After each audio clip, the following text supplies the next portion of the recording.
RTV app వార్తల్ని క్షణాల్లో చదివే అవకాశం ఉంటుంది. ఒక న్యూస్ పేపర్, ఒక టెలివిజన్ ఛానల్ మీ చేతుల్లో ఎప్పుడు ఉంటాయి. రాష్ట్ర ముఖ్యమంత్రి హోదాలో టీపీసీసీ రాష్ట్ర అధ్యక్షుడు ముఖ్యమంత్రి రేవంత్ రెడ్డి కరీంనగర్ లోక్సభ ప్రచార సమరంలో పాల్గొన్నారు. ప్రస్తుతం మనం జమ్మికుంటలో ఉన్నాం. కొద్దిసేపటి క్రితమే భారీ బహిరంగ సభను ఉద్దేశించి ప్రసంగించారు. ప్రస్తుతం మనం చూస్తున్నాం గాంధీ భవన్ లో ఏదైతే ఏర్పాటు చేశారో తెలంగాణ అడిగినవి ఏంటి, కేంద్ర ప్రభుత్వం ఇచ్చింది ఏంటి, గాడిద గుడ్డు మాత్రమే అని చెప్పి హైలైట్ చేస్తూ ఆకట్టుకునేలా ఏర్పాటు చేయడం జరిగింది. ప్రస్తుతం మనం చూస్తున్నాం అక్కడ రూపాయి పంపిస్తే 43 పైసలు భిక్షం నుండి విముక్తి అని చెప్పేసి చెప్తున్నారు. మేడారం సమ్మక్క సారలమ్మ జాతరకి జాతీయ హోదా ఇవ్వలేదు, కనీసం ఒక 8 విశ్వవిద్యాలయాన్ని ఇవ్వలేదు, నారాయణపేట హ్యాండ్లూమ్ పార్క్ రాలేదు, ఐటీఐఆర్ ఇండస్ట్రియల్ పార్కులు లేవు, పాలమూరు రంగారెడ్డి ప్రాజెక్టు జాతీయ హోదా రాలేదు, ఇంకా అనేక అంశాల్లో కేంద్ర ప్రభుత్వాన్ని మేము కోరినప్పటికీ కూడా ఏది ఇవ్వలేకపోయిందని చెప్పేసి వాళ్ళు ఎద్దేవా చేస్తూ ఏర్పాటు చేసినటువంటి గుడ్డు మాత్రం ఆకట్టుకుంటున్నటువంటి పరిస్థితి మనం చూస్తున్నాం. ప్రత్యక్షంగా ఇది ఆయన మాటల్లో సైతం స్పష్టంగా చెప్పడం జరిగింది, ప్రత్యక్షంగా చెప్పడం జరిగింది. కొంతమంది కాంగ్రెస్ నేతలు కూడా ఉన్నారు. ఆ గుడ్డు ఎందుకు ఏర్పాటు చేశారు, ఏంది అసలు పరిస్థితి? బీజేపీ కేంద్ర ప్రభుత్వం అధికారంలో ఉండి తెలంగాణ రాష్ట్రంకి ఏమిచ్చింది, గాడిద గుడ్డు అనే దాని నిదర్శనంగా మా గౌరవ ముఖ్యమంత్రి గారు ఈరోజు దాన్ని ప్రదర్శించి ప్రజలకు చూపెట్టారు.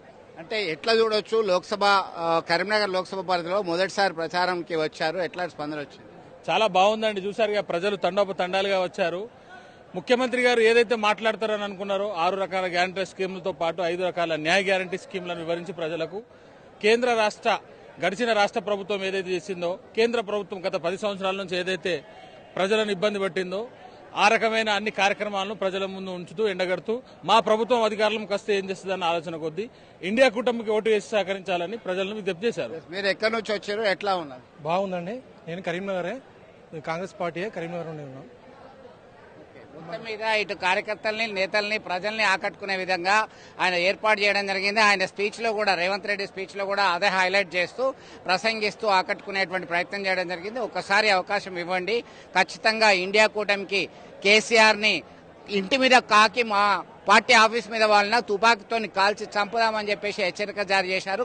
డైరెక్ట్లీ ఆర్ ఇండైరెక్ట్లీ ఎన్డీఏ కూటమితో జతకట్టడానికి పక్కా ప్లాన్ తో కేసీఆర్ ముందుకెళ్తున్నారన్నారు. అలాగే ధరంపూర్ అరవింద్ ను బండి సంజయ్ ఇద్దరు ఎంపీలు కూడా చేసింది ఏం లేదు, గుండు అరగుండు అంటూ ఆయన తనదైన శైలిలో విరుచుకుపడ్డటువంటి పరిస్థితిని అయితే గమనిస్తున్నాం. వీడియో జర్నలిస్ట్ సుమన్ తో కలిసి చంద్రశేఖర్, ఆర్టీవీ, జమ్మికుంట నుంచి.